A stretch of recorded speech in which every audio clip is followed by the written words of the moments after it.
ये जो बात है, जो कुछ भी हम चित्रण तक पहुंचते हैं, प्रीत लाभ को लेकर के चित्रण तक पहुंचे, ठीक, वो शरीर मूलक है। ठीक है। शरीर मूलक बात को चित्रण से अधिक आगे बढ़ाया नहीं जा सकता। ठीक। उसमें चिंतन की कोई वस्तु नहीं है। ठीक। उसमें क्या चीज है? संवेदना है। संवेदना में राजी करने की प्रवृत्ति है। किसी को संवेदनशीलता का। ठीक। वेदना क्यों बताया?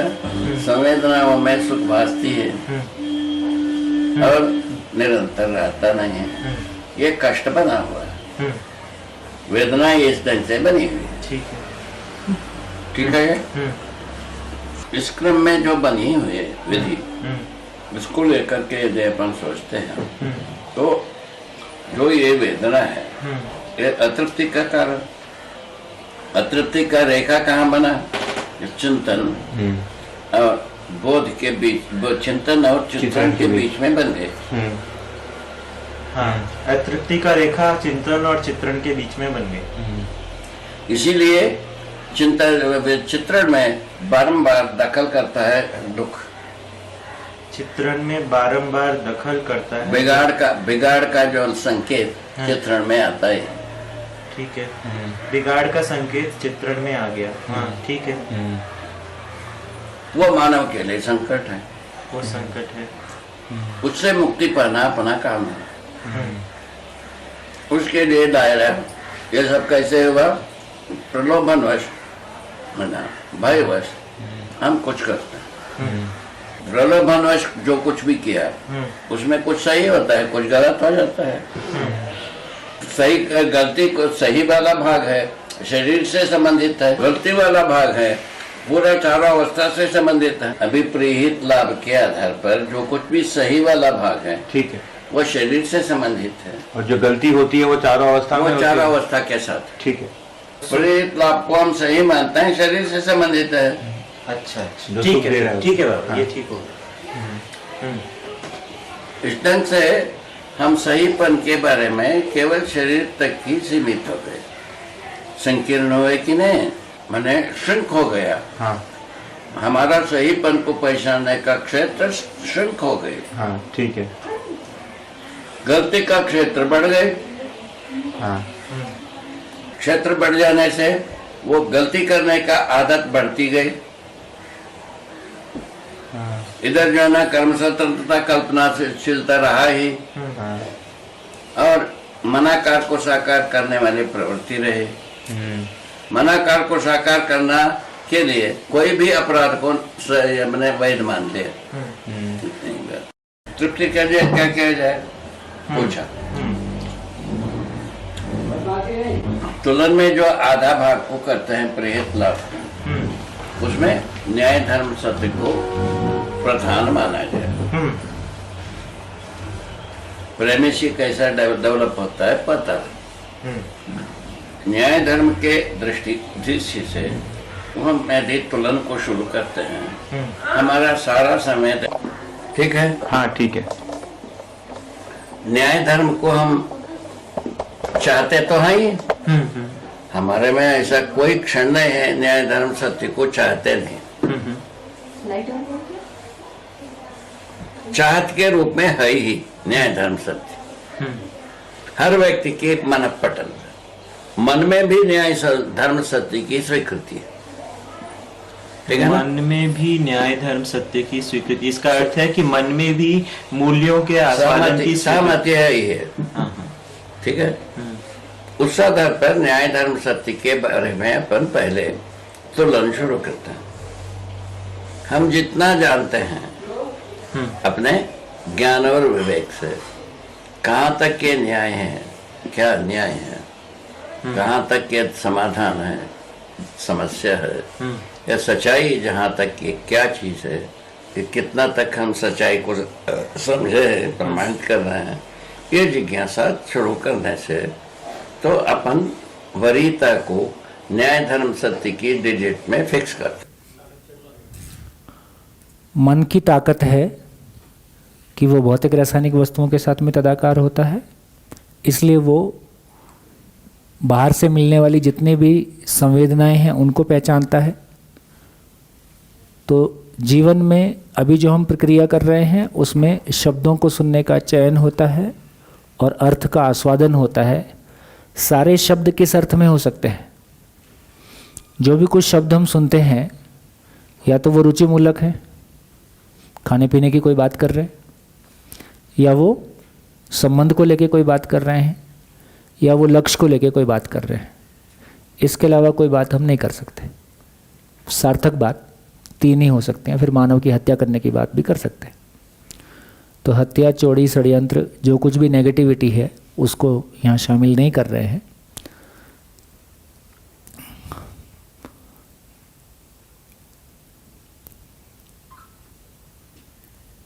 तो एक पार्ट ये है कि स्वयं को शरीर मानते हुए 4.5 क्रिया में देखिए दो बातों को कहा पाने के रूप में। एक तो कहा कि स्वयं को शरीर मानते हुए सुविधा संग्रह पाना चाहता है। दूसरा कहा कि भक्ति विरक्ति पूर्वक ईश्वर को पाना चाहता है। तो ईश्वर को पाने की जो चाहना है या जो अच्छा करने की चाहना है, कहीं ना कहीं वो चाहना गलत नहीं है। पूरी सृष्टि किसी नियम से काम कर रही है, मान लिया है कि कोई उसको बनाने वाला है, लेकिन अंततः काम तो कर रही है। तो जो सकारात्मक इच्छाएं हैं आस्थापूर्वक, उनको बुद्धि विरोध नहीं करता है। इसलिए आस्थापूर्वक जो लोग किसी बड़े संकल्प बल के साथ चलते हैं उसका कारण ही वो है कि बुद्धि की सहमति मिला रहता है। ये समझने लायक बात है। साक्षात्कार के रूप में कहें तो क्या चीज़ का साक्षात्कार होगा? साक्षात्कार का मतलब जो सूक्ष्म वास्तविकताएं, सूक्ष्म वास्तविकताओं के रूप में मैं क्या पहचानूंगा? सबसे पहले पहचानना आवश्यक है कि सहअस्तित्व है। सहअस्तित्व में जीवन, सहअस्तित्व में जीवन है। फिर जीवन का मानव का स्वभाव धर्म है। जो 3 अवस्थाएं शेष हैं उनका भी स्वभाव धर्म है। इतना कंटेंट साक्षात्कार का है। अब इसमें क्या बचा?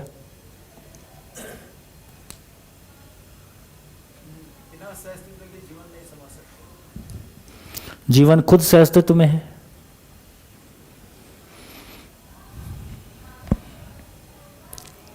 तो जब हम सहअस्तित्व दर्शन ज्ञान बोल रहे हैं तो बेसिकली जीवन ज्ञान उसमें समाहित है। जब अस्तित्व दर्शन ज्ञान बोल रहे हैं, लेकिन चूंकि अस्तित्व को समझने वाला जीवन है और ये दर्शन अस्तित्व मूलक मानव केंद्रित है, इसलिए मानव को केंद्र में रख के सारी चीज़ों का अध्ययन है। जैसे जब हम बोलते हैं कि प्राणावस्था का स्वभाव सारक मारक है, तो बेसिकली वो सारक मारक किस अर्थ में है? कि मानव के जीने के अर्थ में है, इसलिए वो सारक मारक है। तो मानव को जीना है, पेड़ पशु पक्षी का जीना और पेड़ पौधे का होना और मटेरियल का होना वो अपने नियम से है। अब जीना मानव को है, तो मानव को जीना है तो पदार्थावस्था, प्राणावस्था, जीवावस्था के होने का प्रयोजन और उसके जिंदा रहने में उनका सहयोग, ऐसा पहचान के मैं उसके साथ में जी सकता हूं। और उसी तरह से फिर यदि उनको समझने, इकाइयों को समझने जाता हूं तो सहअस्तित्व खुलेगा ही, क्योंकि इकाइयां कहां से प्रकट हो गई? सहअस्तित्व पूर्वक। मिनिमम है ना ये, सहअस्तित्व मिनिमम है और मैक्सिमम है, ना इससे कम है ना इससे ज्यादा है। ये पेन क्या है? सहअस्तित्व में है। ये प्लास्टिक के अणु परमाणु एक दूसरे को कैसे पहचाने हुए? सहअस्तित्व पूर्वक ही पूरा मैकेनिज्म है। हर इकाई सहअस्तित्व पूर्वक एक मैकेनिज्म है, प्रगटन है। तो किसी भी इकाई को समझना है, सहअस्तित्व को समझना है, तो मैं पहले पेन को समझूंगा कि पहले मैं खुद को समझूंगा? पेन को उसकी अभी जिंदा रहने की उपयोगिता के अर्थ में पहचान सकता हूं। किसी इकाई को उसके अस्तित्व सहज मौलिकता के रूप में स्वीकारूं, वो तब संभव होगा जब मैं ये पहचान पाया कि खालिस्तान खाली नहीं है, ये ऊर्जा स्वरूप है, ये ज्ञान स्वरूप है, ये हर इकाई के आर पार है। इसको पहले मैं स्वयं में पहचानूंगा ना, पहले आत्मानुभूति होगी।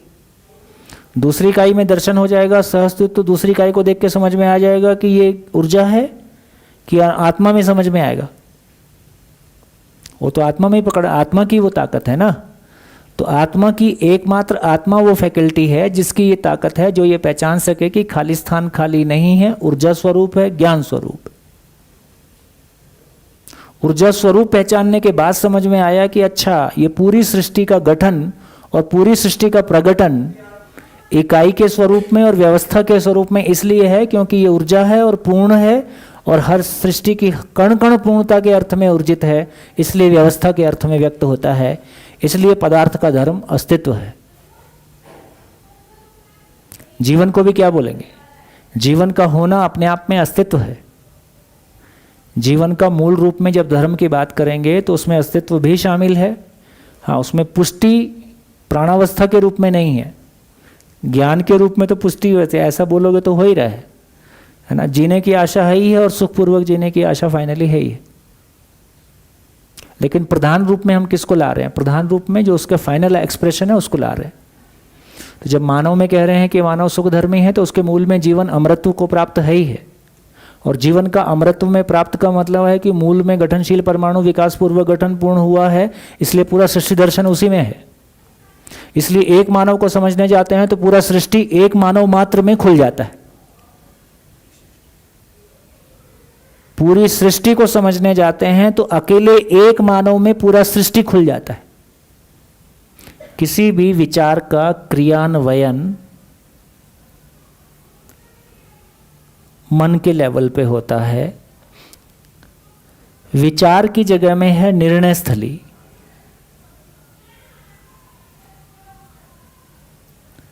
चित्त की जगह है योजना स्थली। योजना यहां बनती है, योजना कार्यक्रम, कार्यक्रम फिर इसके साथ विश्लेषण पूर्वक बनता है। योजना जिसको कार्य योजना बोलते हैं वो बेसिकली यहाँ पे आ रही है, कार्यक्रम यहाँ पे आके बन जाता है ना। योजना स्थली, फिर ऊपर तो है ना निरंतरता और वो तृप्ति स्थली है ना। ये आत्मा बेसिकली तृप्ति स्थली है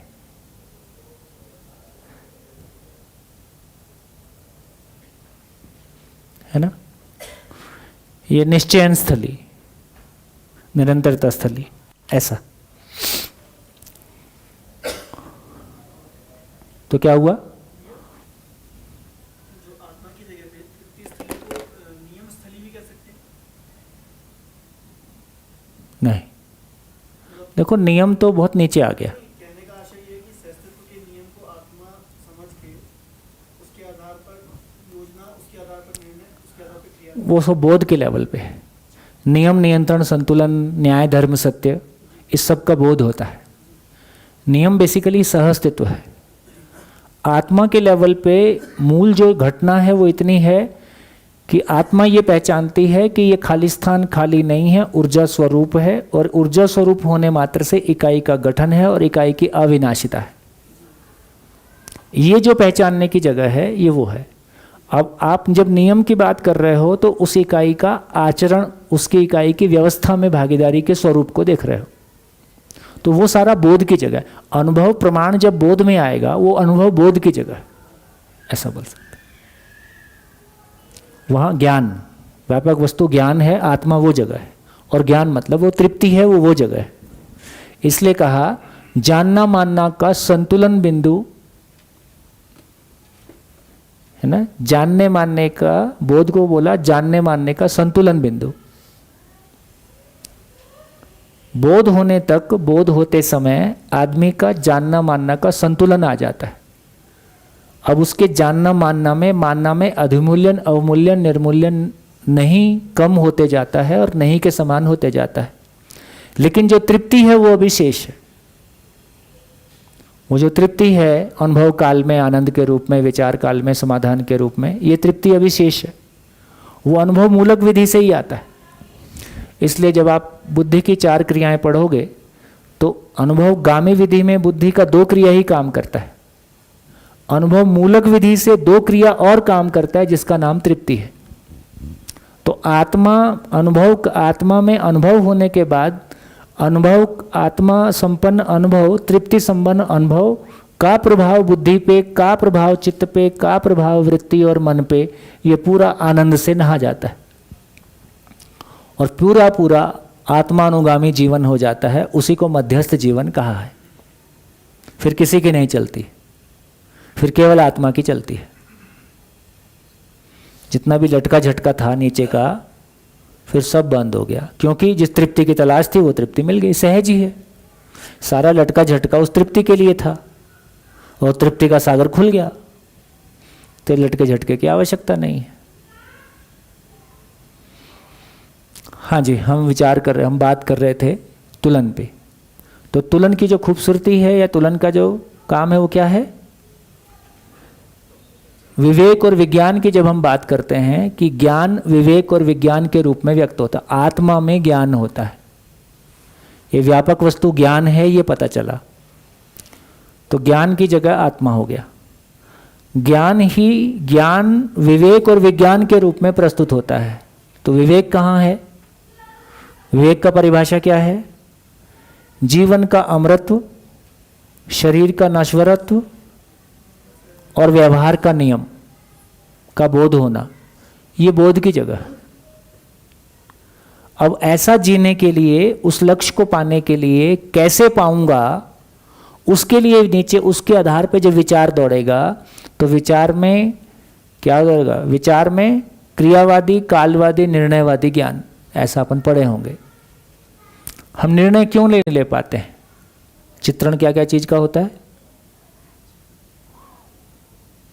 रूप का, गुण का, काल का, विस्तार का, है ना? ऐसा करके 8 प्रकार से चित्रण होता है। मेरे ध्यान नहीं रहता हो, 8 प्रकार से चित्रण होता है। और ये बहुत बढ़िया ध्यान में आता है कि जब यही चित्रण हम स्वयं को शरीर मान के करते हैं तो चित्रण कैसा होता है, और यही चित्रण का स्वरूप जब हम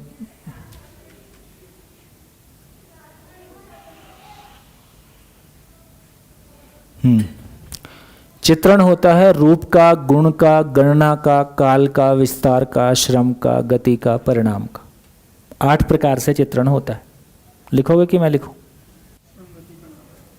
श्रम, गति, परिणाम।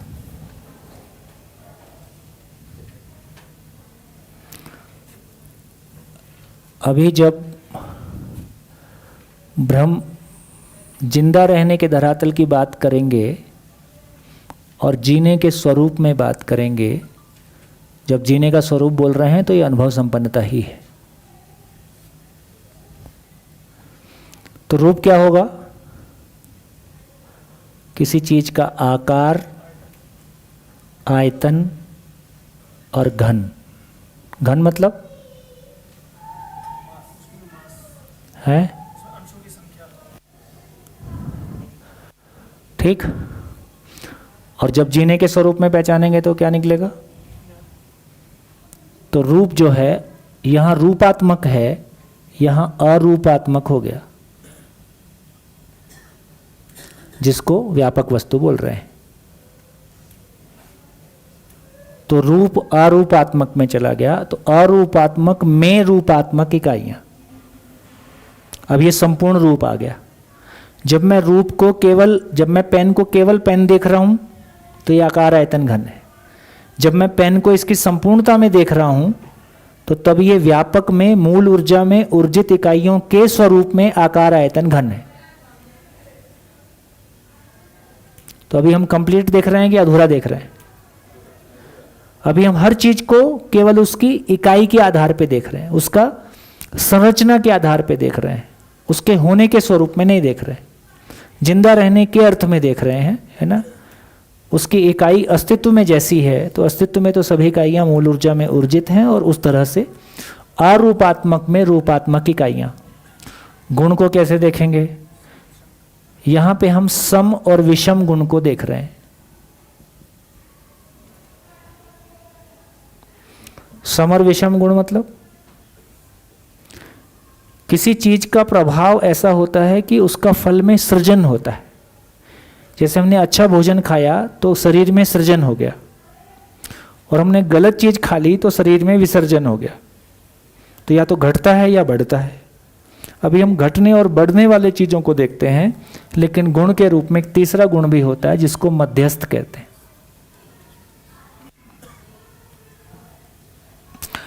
गणना में अभी जब हम गणना करते हैं तो उसमें गणना किसी निश्चित संख्या में आएगी। इधर जाते हैं तो गणना अनंत हो जाती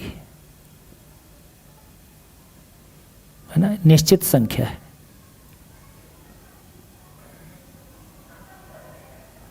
तो निश्चित संख्या अंततः किसी अनंत का भाग है ना? इसलिए हमने शुरू में शिविर में क्या किया? धरती क्या है? तो असीम अवकाश में अनंत इकाइयों के स्वरूप में यह अस्तित्व है। जब काल को देखते हैं तो अभी काल कैसा है? भूत भविष्य, भूत है और भविष्य है, वर्तमान खा जाते हैं। अभी काल हमारे लिए भूत है या भविष्य है वो एक बात है, या काल हमारे लिए एक अवधि है, या किसी अवधि को, क्रिया की किसी अवधि को हम काल के रूप में पहचानते हैं। क्रिया की अवधि, सारी क्रिया की अवधि किसी भौतिक रासायनिक क्रिया के रूप में होती है। भौतिक रासायनिक चीज आज है, कल नहीं है। शरीर आज है, कल नहीं रहेगा। ये मकान आज है, कल नहीं रहेगा। एक पौधा आज है, कल नहीं रहेगा। एक पशु आज है, कल नहीं रहेगा। रहेगा और नहीं रहेगा के बीच में क्रिया है। इस क्रिया का जो विस्तार है उसको हम काल के रूप में पहचानते हैं। तो यहाँ पे काल, भूत, भविष्य, यहाँ उसकी निरंतरता हो गई, इसलिए उसको हम वर्तमानता के रूप में पहचानते हैं। नित्य वर्तमान, काल निरंतर हो जाता है, उसको नित्य वर्तमानता के अर्थ में पहचानते हैं। यहां विस्तार की बात करते हैं तो यहां उसकी सीमा है। यहां जब विस्तार की बात करते हैं तो व्यापक है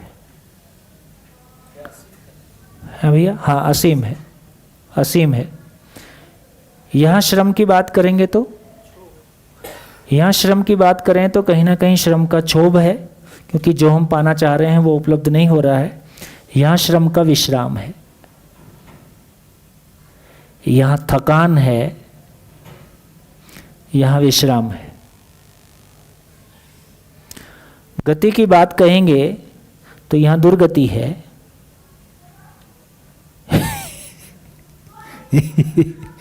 ये गंतव्य है, अपनी मंजिल पे पहुंच गए। नहीं तो लास्ट में यही लगता है कि हाथ में कुछ नहीं आया, कुछ भी कर लो, है ना।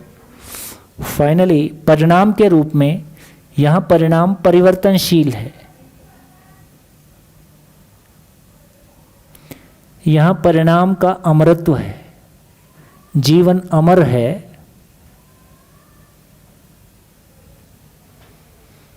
देखो क्या बढ़िया। तो भ्रमित मानव में आत्मा और बुद्धि में ज्ञान नहीं है, लेकिन भ्रमित मानव में भी बुद्धि में सही को स्वीकार करने का और गलत को अस्वीकार करने का स्थिति बना रहता है। बिल्कुल वैसा ही है। यहाँ तीन तरह के जो गतियाँ हैं वो तीन तरह की गतियाँ हैं, सम, विषम और मध्यस्थ। मन, वृत्ति, चित्त में तीनों तरह की गतियाँ हैं। सम गति भी है, विषम गति भी है, मध्यस्थ गति भी है। क्योंकि सम और विषम और मध्यस्थ तीनों ही भौतिक रासायनिक चीज़ों में होता है। जैसे एक बच्चे का जन्म होता है, अब उसमें कौन सी गति सबसे अधिक है? सम गति, क्योंकि वो सृजन करता है। देखो वेट किस गति से बढ़ता है, साइज किस गति से बढ़ता है। एक बच्चा पैदा होने के 18 साल तक कम ज़्यादा उसमें सम गति सबसे अधिक है। साथ में कोशिकाएं रोज मरती ही हैं और बने रहने का काम होता ही है। लेकिन कौन सी गति सबसे अधिक है? सम। 18 से 45-50 तक मध्यस्थ सबसे अधिक है। अब वेट भी वही बना रहेगा, है ना, हाइट भी वही बनी रहेगी। वैसे ही पेड़ पौधे के साथ भी है, पशु पक्षी के साथ भी है, सबके साथ है। और 50-60 के बाद विषम गति बढ़ जाती है। बना तो रहता ही है, तो पैदा होने से लेके मरने तक बना रहने का काम बना ही हुआ है। कभी सम गति ज़्यादा है, कभी मध्यस्थ दिखाई देता है। कभी सम गति ज़्यादा विजिबल है, कभी मध्यस्थ गति विजिबल है, और कभी विषम गति ज़्यादा विजिबल है। तो कोई काल सम गति प्रधान है, कोई काल मध्यस्थ गति प्रधान है, और कोई काल विषम गति प्रधान है। भौतिक रासायनिक इकाइयों में सहज रूप से ऐसा ही होता है, क्योंकि उसका परमाणु परिवर्तनशील है, इसलिए सभी इकाइयाँ परिवर्तनशील हैं। अब उसके जीन्स में, उसके गुणसूत्र में वो स्ट्रक्चर बना रहता है कि इसकी आयु कितनी होगी। तो शरीर की आयु लगभग निश्चित है। कुत्ते की आयु, गाय की आयु, बैल की आयु, सबकी आयु लगभग निश्चित है। ऐसा नहीं है कोई बैल 15 साल जिएगा, कोई बैल 100 साल जिएगा, ऐसा स्थिति नहीं है। तो इससे हमको पता चला कि प्राकृतिक सभी इकाइयों में, प्राकृतिक सभी भौतिक रासायनिक इकाइयों में सम विषम मध्यस्थ तीनों गतियां होती हैं। मानव की चेतना में, मानव की समझ में जब तक भ्रमित रहता है तब तक सम विषम मध्यस्थ तीनों गति होती है। जागृति के अर्थ में विषम गति नहीं है। विषम गति केवल हमारी नासमझी का परिणाम है। क्यों? क्योंकि जीवन अपने आप में अमर वस्तु है। जीवन अपने आप में अमर वस्तु है, उसका नाश या उसमें परिवर्तन होता ही नहीं है। जब उसमें परिवर्तन नहीं होता तो उसमें क्या होगा? उसमें क्रियापूर्ण ही होगा, उसका परिवर्तन नहीं हो सकता है। इसलिए वहाँ समगति है। समगति मध्यस्थ के अर्थ में है, क्रियापूर्णता के अर्थ में है ना। हम मानव सम्मानित होना चाहते हैं, सम्मान को पहचान लिया रूप बल धन से, तो सम्मान पाना समगति है। अब पड़ोसी से बड़ी गाड़ी लाके पाना है, अब ये सम आवेश में चला गया। गाड़ी लाना समगति है, अपने आने जाने के लिए आपकी सहूलियत हो गई, उसका सदुपयोग हो जाए। लेकिन किसी से ज़्यादा होना है, अब ये समगति है, आवेश है, अब ये विषम में बदलेगा। तो इस तरह से मानव अपनी गति को नहीं पहचानता है। तो इसका मतलब ये हुआ कि आशा विचार इच्छा, चूंकि ये भौतिक रासायनिक चीज़ों के साथ जीने के लिए है, तो आशा विचार इच्छा में सम विषम मध्यस्थ गति तीनों होता है। क्योंकि भौतिक चीज़ें बनती भी हैं, बिगड़ती भी हैं और बनी भी रहती हैं। लेकिन जब मैं स्वयं को शरीर मान लेता हूं और मैं भौतिक चीज़ों से अपना सुख और सम्मान को सुनिश्चित करने जाता हूं, तो ये समगति आवेश में बदल जाता है और फाइनली आवेश दुख में बदल जाता है। यहां हमारी प्रॉब्लम शुरू होती है। बात समझ पाए? बात का आशय ये है कि मन वृत्ति चित्त में सम और विषम तीनों गति है। चित्त और बुद्धि और आत्मा, बुद्धि में केवल मध्यस्थ और सम गति है, आत्मा केवल मध्यस्थ गति है। डिजाइन ऐसा है। आत्मा मध्यस्थ गति मतलब आत्मा में कोई समझ नाम की चीज, आत्मा ज्ञान है, बस ये पहचानता है। समझने का काम भी समगति है। आज मेरी समझ इतनी है, देखो, इसलिए आपके ध्यान में धीरे से ये बात भी आ जाए कि जैसे श्रवण का काम एक दिन में होगा कि ये क्रमशः काम है। श्रवण क्रमशः है। 12 पुस्तक को पढ़ने में, शब्द से अर्थ को अपनी मानसिकता में ले जाने में एक समय लगेगा। मनन का काम क्रमशः है। मनन का मतलब है प्रिय हित लाभ की तुलना में न्याय धर्म सत्य वरीयता में आ जाए, प्रायोरिटी में आ जाए। जीना बड़ी घटना है, जिंदा रहना सहायक है जीने के लिए, है ना, आवश्यक है, तो उसमें भी समय लगेगा। फिर साक्षात्कार बोध में भी कोई दिन एक वास्तविकता को पहचाना, एक वास्तविकता को पहचाना, वो भी क्रमशः घटना है। तो सारी ये क्रमशः ही घटना है। श्रवण भी क्रमशः घटना है, मनन भी क्रमशः घटना है, साक्षात्कार बोध भी क्रमशः घटना है, क्रम से होता है, 0 और 1 नहीं है। जबकि आत्मा 0 और 1 है, या तो है या तो नहीं है। इसमें टाइम नहीं है। अनुभव कालातीत घटना है, इसलिए अनुभव के लिए कोई मानव का श्रम नहीं है। इसलिए वहाँ पे तो अनुभव में कोई, तो सम का मतलब जो बात अपन कह रहे थे कि बुद्धि में समझ बढ़ रहा है, अवधारणा पूरा हो रहा है, लेकिन आत्मा में ऐसा नहीं है। तो आत्मा केवल मध्यस्थ को पहचानता है। ये खाली स्थान खाली नहीं है, ये ऊर्जा स्वरूप है, यही ज्ञान है। पहचान लिया, तृप्ति हो गई, और उस तृप्ति से जीवन नहा गया। तो आत्मा मध्यस्थ क्यों है? आत्मा पे बाकी और कोई चीज प्रभाव नहीं करती है। आत्मा को कोई भी चीज प्रभावित नहीं करती है। इसलिए जो मानव की अंततः परिभाषा है ना, क्या बोला, मैं मूल में आत्मा हूं, नित्य शांत हूं। नित्य शांत मतलब नित्य ले गए उधर ही, बेरोजगारी नहीं है। नित्य शांत का मतलब है किसी भी प्रकार का प्रभाव, नेगेटिव प्रभाव उसको छूता ही नहीं है, वहां तक किसी की पहुंच ही नहीं है। तो भ्रमित मानव में भी बुद्धि तक कोई भी नेगेटिव प्रभाव नहीं पहुंचता।